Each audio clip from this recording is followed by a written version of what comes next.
من ئامانجی سەرەکیم ئەو بووکەوە توانیم پەیوەندی کەمە چەند بەڕێزێکەوە ئەوانەی کەوا باری ئابوووریان ئەلحەمدولillah سوپاس بۆخوا باشە و ئەوانیشی استیجابەیە باشیان بوو ئەمە بۆ جاری دووهەم من هەستام بە دابەشکردنی بڕێکی خواردن بەسەر ماڵە هەژارە و فەقیرەکانە ئەوانەی وا لە کرێچین و ئەوانەی وا کرێکارن ناتوان لە ماوەیە کارکەن لە ماڵەکان خۆیان نەماونەتەوە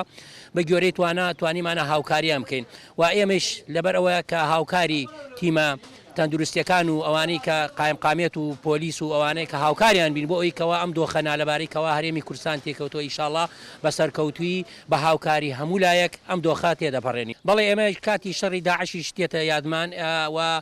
بینیمان کەوا خەڵکی کفری کە هاوکاری پێشمەرگەن و بە دروستکردنی چێشت و بە هاوکاریکردنی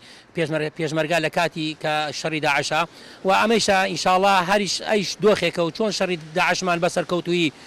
بەسەر برد ئینشاءالله ئەمەیشە بەسەرکەوتوی تێپەڕێکەین و کاتیە هیوادارم کە خەڵکیش پابند بێتە ڕێنمایەکانی تەندروستیەوە